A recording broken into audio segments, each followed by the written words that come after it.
The black woman's husband signed the divorce papers with his mistress by his side, and the judge made them regret it. The cold air in the courtroom seemed to freeze even the soul, but what really made Jasmine's blood boil was the victorious smile on the blonde mistress's face, who fanned herself with a paper fan as if she were watching a show at the theater. Her husband Robert, with a gold pen between his fingers, hesitated for only a fraction of a second before signing the divorce papers, glancing approvingly at the woman sitting behind him. Finally free of this complicated situation, Jessica, the mistress, murmured loudly enough for everyone to hear, adjusting her platinum hair with a theatrical gesture. Now Robert can have the kind of life he always deserved, with someone more suitable. What they didn't realize was that Judge Martinez, a man of Latin American descent with over 30 years of experience, had witnessed similar scenes too many times and was about to turn that premature celebration into the worst nightmare they could imagine. Jasmine Williams was only 34 when she discovered that her 12-year marriage was a carefully constructed lie. With a degree in business administration, she had sacrificed career opportunities to support Robert's entrepreneurial dreams, genuinely believing that they were building something together. Her savings, her dedication, her trust, all had been used as fuel for his success and apparently, to finance his affair with a secretary who always treated her with thinly veiled condescension. In recent months, the clues had been piling up like bricks in a wall. Robert arrived late with increasingly elaborate excuses, the sweet perfume that permeated his shirts, the impatient sighs when she tried to talk about the future. But the final blow came when Jessica, at a company party, made a point of commenting too loudly, "Wow, Robert, your wife has a very natural tan. It must be genetic, right?" The worst part wasn't even the betrayal itself, but the systematic humiliation. Jessica made a point of posting photos at Jasmine's favorite restaurants, wearing jewelry that she recognized as gifts that Robert said he couldn't afford. It was a deliberate campaign of erasure, as if she wanted to prove that a woman like Jasmine should never have occupied that space in the life of a successful man. For months, Jasmine pretended not to notice the pitying looks from her neighbors, the whispers that stopped when she arrived at social gatherings, the way the couple's former friends avoided her eyes. It was as if she had become invisible in her own life, an inconvenient shadow that needed to be delicately removed. But while they celebrated their supposed victory, calculating how to divide the assets in the most advantageous way possible for Robert, Jasmine maintained an expression of resignation that hid something much more powerful. Her eyes, shining with silent determination, held secrets that would transform that charade of a consensual hearing into something completely different. Robert's lawyer, a man in an expensive suit who treated Jasmine as if she were a piece of furniture to be removed, pushed the papers toward her. "Your turn to sign so we can finally end this situation in a civilized manner." Jasmine held the pen, feeling the weight of everyone's eyes on her. For a moment, she let them believe they had won completely. The silence in the room was thick, broken only by the sound of Robert's pen tapping impatiently on the table. If you've ever tasted the bitter taste of betrayal and humiliation, you know that the sweetest revenge comes not from anger, but from intelligence. Subscribe to the channel because what happened in the next few minutes proved that underestimating a wounded woman, especially one who has learned to play the game better than her own tormentors, can be the most costly mistake of anyone's life. The humiliation hadn't started in that courtroom. It was the result of a meticulous campaign of devaluation that Jessica had orchestrated for months, using every opportunity to reinforce that a woman like Jasmine should never have taken the place of the wife of a successful businessman like Robert. It started subtly. Jessica, newly hired as an executive assistant, made a point of correcting Jasmine in public during company events. "Wow, how interesting your pronunciation of that French word is," she would comment with a fake smile. "It must be difficult when you didn't have access to these things as a child, right?" At company barbecues, Jessica monopolized conversations about expensive wines and international travel, always giving meaningful looks when Jasmine admitted she had never visited certain countries. "Robert deserves someone who can accompany him in these more sophisticated environments," she whispered to other wives, loud enough for Jasmine to hear. The last straw came during the company's anniversary party. Jessica had organized everything, choosing an exclusive country club where Jasmine felt visibly uncomfortable among the predominantly white and elite clientele. During dinner, Jessica stood up to give a speech. "I want to give special thanks to Robert, who has always been so inclusive in his personal choices," she said, pausing strategically. "It's inspiring to see how he embraces diversity, even when it can be socially challenging." The awkward silence that followed was broken only by a few nervous laughs. Jasmine felt all eyes on her, some pitying, others in veiled agreement with the poisonous comment. Robert, who should have defended his wife, just lowered his eyes and fiddled with his napkin. That night, in the car, when Jasmine confronted Robert about Jessica's behavior, he exploded. "You're being paranoid. Jessica is professional, competent.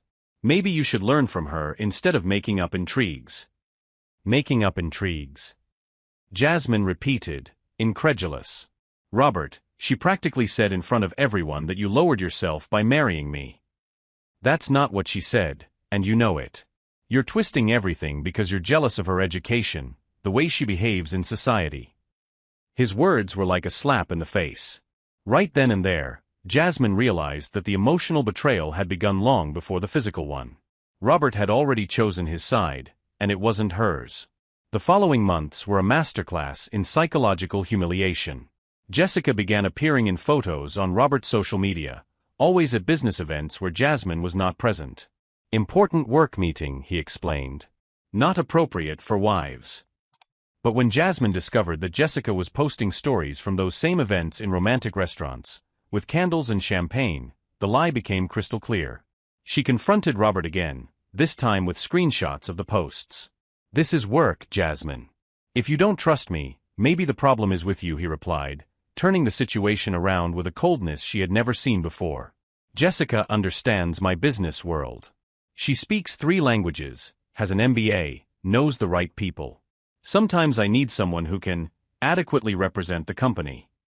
The word properly echoed in Jasmine's mind for days. It was confirmation that, in her husband's eyes, she would never be enough. Not because she was incompetent or worthless, but because she carried a mark that he now considered inconvenient for his social aspirations. The situation reached its lowest point during a parent-teacher meeting at the private school where Jasmine worked as an educational coordinator.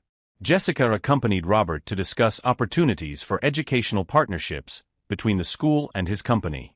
During the meeting, Jessica made a point of mentioning her concerns about the quality of teaching. "Not that I'm questioning the coordinator's competence," she said, smiling at Jasmine, "but it might be interesting to bring in outside consultants with more international credentials." The school principal, a white woman from a traditional family, seemed to seriously consider the suggestion. Jasmine watched helplessly as Jessica planted seeds of doubt about her professional ability in the very place where she had built a solid career over the years. After the meeting, in the parking lot, Robert got straight to the point. "Jessica is right about the school needing to modernize. Maybe it would be better for you to look for something more suited to your profile." "Suited to my profile?"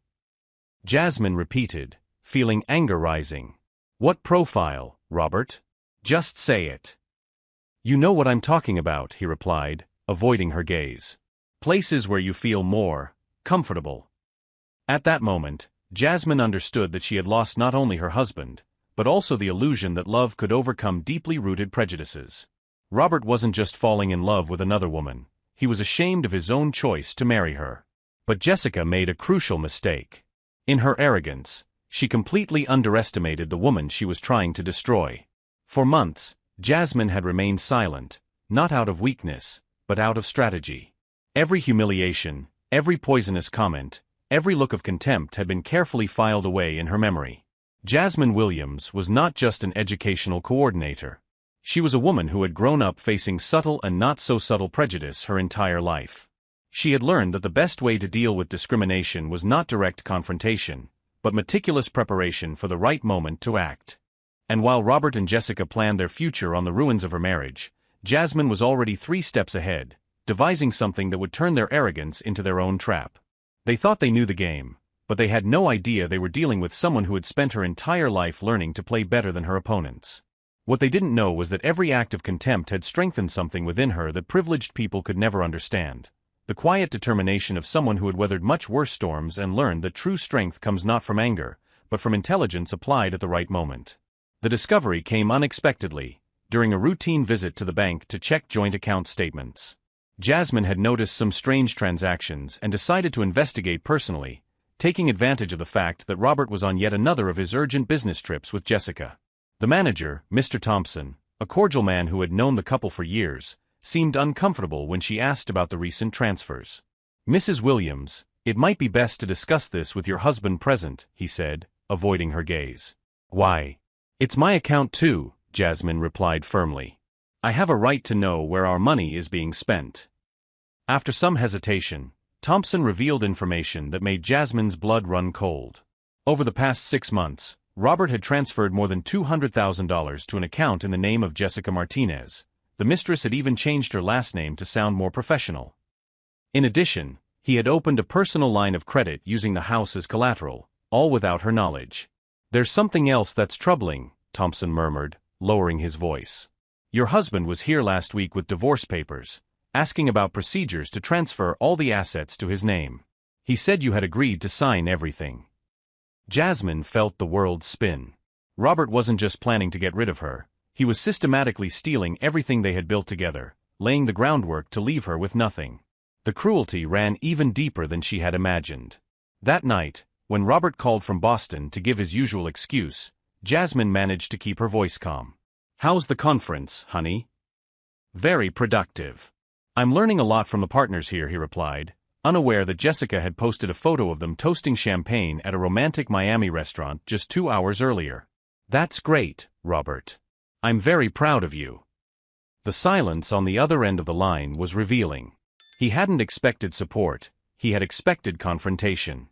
Her kindness caught him off guard, and for a moment he looked almost guilty. "Jasmine, we need to talk when I get back." "I know," she replied softly. "And I'm ready for our conversation." But Jasmine's preparation wasn't emotional, it was strategic. The next morning, she sought something she never thought she would need, a lawyer specializing in complex divorces and asset fraud. Dr. Patricia Leone's office was located in a skyscraper in the city center, and her reputation was legendary. Known for destroying unfaithful husbands in court, she was especially feared by men who tried to hide assets during divorce proceedings. "So Mrs. Williams," Dr. Leone said after hearing the whole story, her eyes shining with predatory intensity, "your husband thinks he's playing chess, but he's actually playing checkers. And you want to learn the real rules of the game." The lawyer, a 45-year-old Latina who had grown up in a poor neighborhood and graduated from Harvard, understood exactly the kind of prejudice Jasmine faced. "Men like your husband believe that women like us should be content with the crumbs they offer us. They forget that we know hunger better than they do, and that makes us more determined." Dr. Leone's plan was simple and devastating. Jasmine was to continue pretending to be the submissive, broken wife, while secretly documenting Robert's every financial move. More importantly, she was to encourage him to accelerate his plans, causing him to make mistakes out of overconfidence. "Arrogant men always hang themselves with their own rope," the lawyer explained. "Our job is just to give them enough rope." In the weeks that followed, Jasmine became a consummate actress. When Robert returned from his business trip, she welcomed him with a special dinner and a calm conversation about the future. "I know we haven't been happy, Robert. Maybe it's time we thought about what's best for both of us." The relief on his face was pathetic. He had prepared himself for an epic battle and found apparent surrender. "Jasmine, you're being so mature about this. I always knew you were special." His words were like glass in her throat, but Jasmine smiled sweetly. "I just want you to be happy, Robert. Life is too short to live pretending." Encouraged by his wife's understanding attitude, Robert became careless. He began to talk openly about his plans, thinking he had won the war before he had even officially declared it. "Jessica is right about a lot of things," he said one night as Jasmine ironed his shirts. "She made me realize that I was limiting myself, settling for a life that no longer represented me." "I see," Jasmine replied, ironing with mechanical movements. "Jessica seems like a very enlightened woman." "She is. She has a broader, more sophisticated worldview. And honestly, Jasmine, I think you would also benefit from a fresh start. Finding someone more compatible with your lifestyle." The casual cruelty of those words could have destroyed the woman Jasmine was 6 months earlier. But the woman she was becoming just smiled and continued ironing, while mentally adding another piece of evidence to the dossier she was building. Jessica, for her part, interpreted Jasmine's apparent resignation as a total victory. She began showing up at social events where she knew Jasmine would be present, always clinging to Robert's arm, sporting expensive jewelry and designer dresses that clearly cost more than a pedagogical coordinator's monthly salary. At a school charity party, Jessica made a point of approaching Jasmine during the intermission. "Jasmine, dear, you seem so serene lately. It must be a relief not to have to pretend anymore, right?" Pretend what, Jessica? Jasmine asked calmly, taking a sip of her sparkling water. Why, that you belong in this world, Jessica laughed, gesturing to the elegant hall. It must be exhausting trying to fit in places where you clearly don't feel comfortable.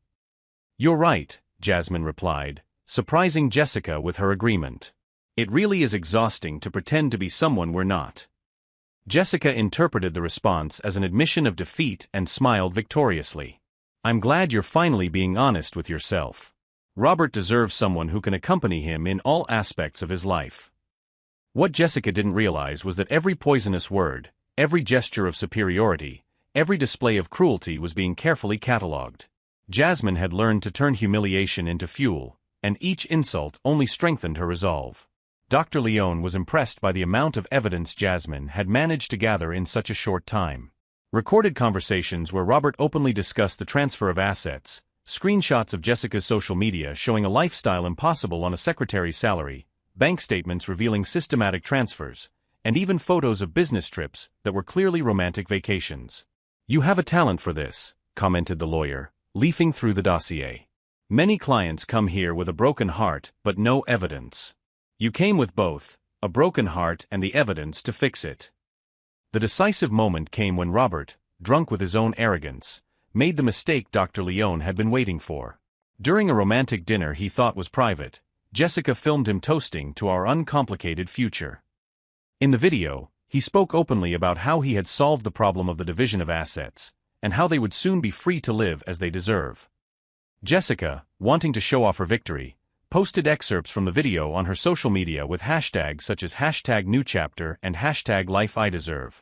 What she didn't know was that Jasmine had created a fake profile specifically to monitor her posts, and every piece of evidence she voluntarily posted was being archived. They're handing themselves over, said Dr. Leone, almost incredulous at their stupidity. It's almost sad how predictable they are. The night before the divorce hearing, Robert came home almost euphoric. Jasmine, tomorrow will be a new beginning for both of us. You'll see that this decision is the best thing that could happen to us. I know it is, Robert, she replied, adjusting his tie with the tenderness of a devoted wife. I'm sure tomorrow will be a day neither of us will ever forget. He interpreted her words as gratitude in advance for his generosity in not making the divorce more complicated than it needs to be. What he didn't know was that Jasmine had spent the previous night reviewing every document, every piece of evidence, every piece of proof that would make the next morning the beginning of the end for him and Jessica. While Robert slept soundly beside her, dreaming of his new life of freedom and privilege, Jasmine lay awake, not with anxiety, but with anticipation. For the first time in months, she smiled genuinely. Not a smile of submission or resignation, but the smile of someone who knew exactly what was about to happen. On that last night as Mrs. Williams, she rose quietly and looked out the bedroom window. The city slept, unaware that in a few hours a woman who had been systematically humiliated and underestimated would prove that true strength comes not from arrogance or privilege, but from intelligence applied at the right moment. Robert and Jessica thought they knew the rules of the game. What they didn't know was that Jasmine had spent months learning a completely different game, one where patience, strategy, and meticulous documentation trumped arrogance and prejudice. And now, finally, it was time to show them how that game was really played. The expression on Judge Martinez's face changed completely as he reviewed the papers Robert had signed so confidently. His eyebrows furrowed as he read the terms of the agreement, and a heavy silence fell over the room. Mr. Williams, said the judge, slowly removing his glasses, may I ask if you carefully reviewed this document before signing? Robert looked confused. Of course, Your Honor. It's a simple consensual divorce. Simple. The judge flipped through the pages, his voice taking on a more serious tone. Because it states here that you agree to transfer 80% of the marital assets to your wife, in addition to a lifetime alimony payment of $8,000 per month. The blood drained from Robert's face. That's wrong. That's not the document my lawyer prepared. Jessica jumped up from her chair, the fan falling to the floor.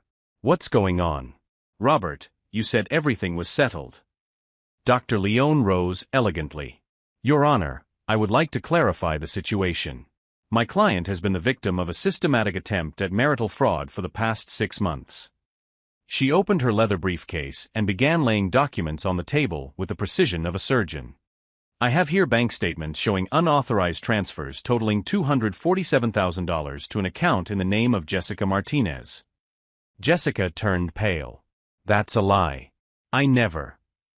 I also have recordings of conversations where Mr. Williams admits to embezzling marital assets and discusses plans to leave my client destitute. Dr. Leone pressed play on a small tape recorder. Robert's voice echoed through the room. Jessica is right about many things.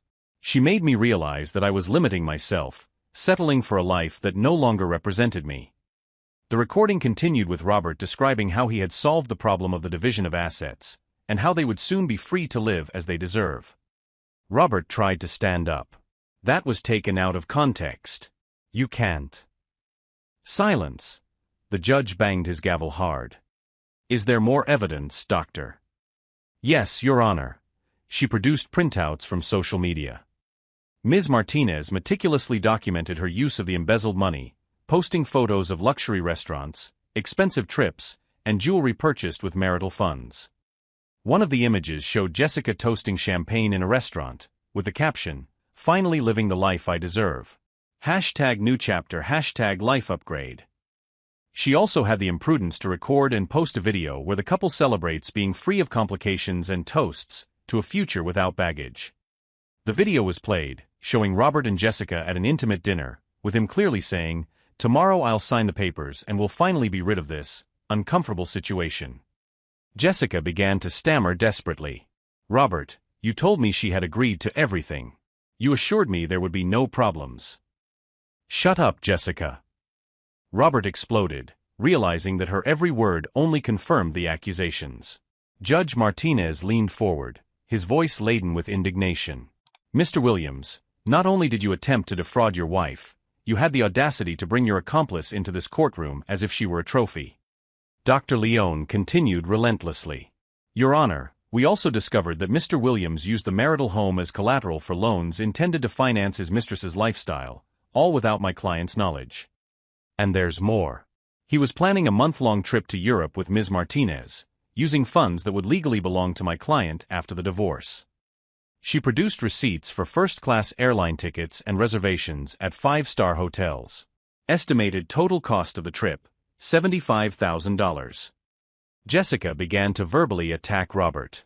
"You assured me this was legal. You said she was just a simple woman who would accept anything." "A simple woman," the judge repeated, turning to Jasmine for the first time. "Ms. Williams, do you have anything to add?" Jasmine stood up with absolute dignity. "Only that I trusted the wrong man, Your Honor. But I've learned that true education doesn't come from where we're born or who we marry. It comes from how we face adversity." Robert tried one last desperate gambit. "Jasmine, we can work this out between ourselves. It doesn't have to be this way." "It's too late for negotiations now, Mr. Williams," the judge interrupted. "Based on the evidence presented, I rule that this divorce will be contentious, not consensual." The gavel came down with a bang. "I order the immediate freezing of all Mr. Williams' accounts, the reversal of all unauthorized transfers, and a full investigation for marital fraud."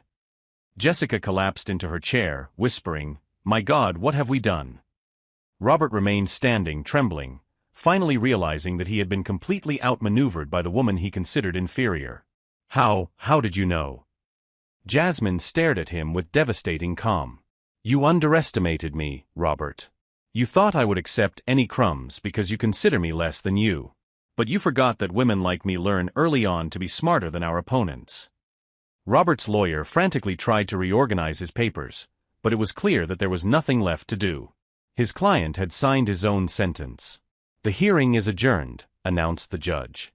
"Mr. Williams has 48 hours to return all misappropriated funds, or he will face criminal charges." While Jessica cried uncontrollably and Robert remained paralyzed by shock, Jasmine walked toward the door with Dr. Leone. She didn't look back, she didn't gloat, she didn't make a scene. At the door, she paused only to say, "Jessica, you were right about one thing. Robert really did deserve someone of your caliber. Too bad he found out too late what that caliber really was." The silence that followed was broken only by Jessica's sobs and the sound of Jasmine's steady footsteps echoing down the hallway. She had turned the greatest humiliation of her life into the most complete victory she could imagine. But while justice was served in that courtroom, something even greater was about to happen in Jasmine's life. A transformation that would prove that true revenge is not destroying your enemy, but building something they could never achieve. 6 months later, Jasmine signed the contracts for her own educational consulting firm in a modern office in the city center. The company already had 3 corporate clients and a growing waiting list for its workshops on diversity and inclusion. Ms. Williams, the final settlement has been approved, Dr. Leone informed her over the phone. You have received 70% of the assets, including the house, plus $180,000 in compensation. Mr. Williams must also pay $3,500 in alimony each month for the next 5 years. Robert had lost everything. His company went bankrupt after the investigation revealed other financial frauds. Jessica left him as soon as she realized there would be no money left for the luxurious lifestyle she had planned. He now lived in a modest apartment, working as a salesman, while facing 3 different lawsuits. The most ironic thing, Jasmine commented to her assistant, is that he tried to reduce me to stereotypes, but in the end, he revealed exactly who he always was, a weak, dishonest, and prejudiced man. Jessica also suffered consequences. Unemployed and with her reputation destroyed after the recordings leaked on social media, she moved to another city. Her posts about deserving a better life became viral memes about instant karma. During a networking event, Jasmine casually ran into Robert in the elevator. He greeted her awkwardly, clearly trying to gauge whether she held a grudge. "Jasmine, I wanted to say I'm sorry for everything."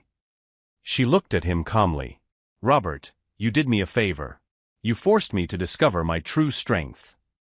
The best revenge wasn't seeing him destroyed, but building something he could never achieve, a life based on purpose, integrity, and genuine success. Today, Jasmine lectured at universities on how to turn adversity into opportunity. Her story inspired other women to never accept less than they deserved, no matter who tried to diminish them. True education, she would tell packed audiences, does not come from a silver spoon, but from the ability to turn iron into steel under pressure. If this story of overcoming adversity has touched you, subscribe to the channel for more stories that prove that intelligence always wins over arrogance, and that our greatest strength is born precisely in the moments when others try to break us.